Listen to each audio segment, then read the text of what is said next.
Yeah. Well, Amy, let's get started here, huh? All right. How have you been? I've been great. How are you? I've been well. I've been well. I'm getting to know my wife on a new level, so it's kind of nice. I don't know if you're the same way with your family or not, but Yeah, it's been good having time around together, and my husband Rod just started a new job in the middle of all of this too, which has a different schedule. So he was home more during the day. Sometimes he works nights, sometimes he works days. So it's been good to have this time together as a family, and it's been good to be here with the kids. Sometimes they drive you crazy. They have a knack for making noise in the middle. You're in the middle of your Zoom meeting, but it's all good. is that them there? Yeah, no, actually they're doing homework right now, so that's good. So have you became like I can't remember, Grace, she's a seventh grader, right? Grace is in sixth grade Sixth and Carter's a grade. ninth grader. So I have a middle schooler and a high schooler. Yeah. Have you become a sixth grade teacher? Not so much. Like their things, my kids go to school in West Fargo and they kind of put everything out there and they have office hours and stuff. So you have to, I feel like I'm a little bit more of a monitor about whether they're getting their stuff done than really, I don't really teach them anything. I don't even know if I could in the level of things they learn in middle school and high school now. That was gonna be my follow-up question. Yeah. Oh, that was weird. But you definitely have to, it's different. It's very different. And it's a lot, it's a learning curve for them and for the teachers. And so that's been tricky and the kids are stressed about it, but they're getting through. They're going to be okay. Resilient. Yes. Yeah.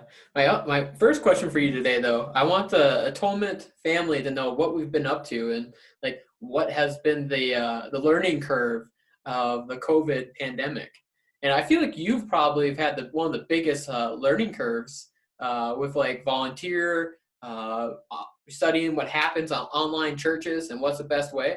But with that question, is there something new you have learned since the pandemic has started? Sure. Well, I think we've all had a learning curve. We've all had to adjust, right, to being online 100% instead of in the building, instead of having, 50 volunteers on a Sunday morning. Now it's like, how do we stay in contact with them and involve them? And so it's been, of course, it's been an adjustment, but we have been spending time learning about current methods, current models of worship, how to engage people to learn about Jesus and have community with each other, so that it's not just about the building, right? It's about having a relationship with Jesus and having a relationship with each other. And so that has been different, interacting with people 100% online instead of seeing them face to face. You missed that. But we just keep trying to learn, and there's lots of good information out there right now. Churches working together with each other to provide that info. So we're learning while we're sharing that with others. And right now, I've been trying to stay in touch and send emails and reach out to volunteers. And now we're in the process of trying to call everyone just to check in and see how they're doing. Oh, so with like connecting online, is that through like some sort of like chat host thing, or are you able to like communicate online still, like a mass group? Right. Well, for those that have been worshiping with us online, you've probably seen on Sunday mornings, anytime there's a service, we have chat hosts. And so that's another way for people to volunteer.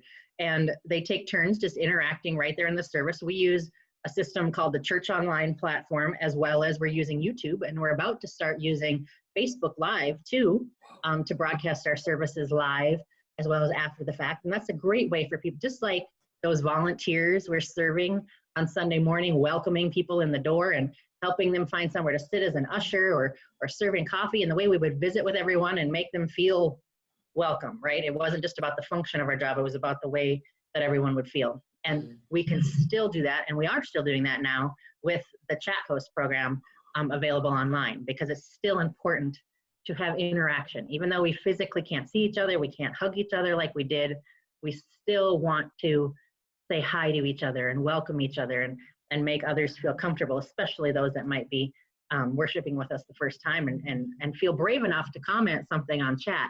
It's important that we welcome them. And so we're trying to, and we don't want, people who are serving, our team members, our family members, to have to do it every Sunday. So we're working to build up that team so we can take turns. And it's been great to see the interaction and the people visiting before and after service and praying. And it's just been a really fun time. Yeah.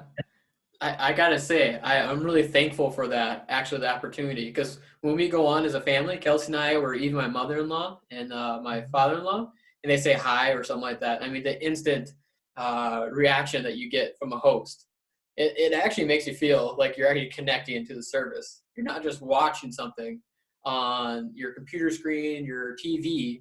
You're actually being like saying like, "Hi, how are you?" or "How can we pray for you?" Like it's really sweet. Good. I'm glad you like it, and that's what we want, and that's what we're working to, teach everybody, train everybody how to do, and I would invite anyone who wants to serve in that way to join the team with us. Just reach out to me, and I'd be happy to help you learn how to be a chat host too. It's a lot of fun. The chat hosts enjoy it and earn and are built up as much by it as everybody who worships and is welcomed that way. So it's great. I gotta say too, another thing I saw and I noticed was Easter. Easter, you had like these beautiful flowers and like these paper flowers, and like he has risen in the modern service. Like, wow. I mean, who helped you out with that? And like, how long did that take? And like, where did that idea even come from? You bet. Well, some folks don't know, part of my role, besides working, I'm the director of serving ministry, and part of what I do is help with the decor and the set design and the stage design and things. And that's a whole team. We really have a creative team. There's volunteers and there's people. And Sarah DeYoung really deserves a lot of the credit for that. And Tara Donut, Tara Donut, sorry about that. Sarah came up with the idea, and a lot of times that's where we get our ideas from. She comes up with the design or the logo for Easter or Christmas, and we find a lot of information from the internet. There's church websites, churchstagedesign.com. We get things from Pinterest, and we'll just look around and start looking for things other churches have done or other ideas, and we're like, hey, we could do this, and then we modify it a little bit, and that's where the paper flower idea came from. And it just, with all of that creative process between all of us, and Mark's often involved with this, and Tara just took it and really ran with it, and she made a lot of the flowers. And then when we realized a couple weeks out that we needed some help making some more because we wanted to put them in both worship spaces, and the vision for it just kind of grew as we realized online worship was going to be the reality for Easter. We knew we wanted Easter to be special, even while it was going to be in our homes. We wanted it to look like a celebration for Easter. And so we asked a bunch of people to volunteer to make flowers, and we had kids, Bella Severson, Lexi Ballinger, and folks at home, Terry Gilbertson, Sherry Bjornson, Dan Mellon. There was like 12 or 15 people that made these paper flowers at home. And then we brought them all into the church, and Tara is really the one that designed the way the whole backdrops look, and we just started putting them up. And it took us a few days, and it was a lot of help from Baird too, to build the what they're attached to in the ark. There's kind of a wall behind there that they're all attached to. And it's just, I say that we find these things other ways, but it's always God, that creative process. For some people, it's their gifts are preaching, and other people's gifts are music, and other people, their gifts are art. And you're using these gifts that God gives you in a way to honor him and to show praise and glory to him. And that's what we try to do with all of the decor and stage designs that we do, is to make people feel welcome and to make it have a celebratory sense. And that's always the way I look at it. It's a sense of worship for me, and I really enjoy it. Even though people are like, oh, it's work. It's any person who does art. It's a enjoyable thing that you're doing in praise and worship to God. Yeah, because I mean, it really does set it's not like you're setting the stage, but like you get to see this like wonderful design, and you're worshiping in what we call worshiping the spirit. But also we get to see something beautiful. So that was really well done. I appreciated it. My family appreciated it, and I'm sure many other people, Atonement family, or just people who hopped on during Easter. That's what we hope for. Well, thank you, and I'll make sure, again, many thanks to Tara Dona and to Sarah DeYoung for all of their work on that. And two, besides that, all of the hearts, like the North Dakota hearts in the windows for the COVID pandemic, they're still up in all of the church windows. So if you're out for a drive, or if you go out for ice cream, or you're out on a bike ride, drive by the church and and make the loop all the way around the building and look at all the hearts. And there's some verses on some of them and things. Take a look. It's a lot of fun. And that was another thing we did leading into Easter. I don't know if you took the drive at night yet, but I took Kelsey around the church at nighttime, and it was really cool to see all those hearts lit up with the lights on still a little bit, and the narthex at least. Man, Yeah. that was special. That's what we hope for. So all in praise and worship to him. Mm-hmm. Yes, yes. I mean, last question, I guess. At 2, on a scale of 1 to 10 is the question, with 1 being the lowest. It can go both ways, whatever one you want to answer. The other one is how bad do you need to go back to hair salon? Oh my gosh. And the second one is how excited are you to see people in a bigger congregation?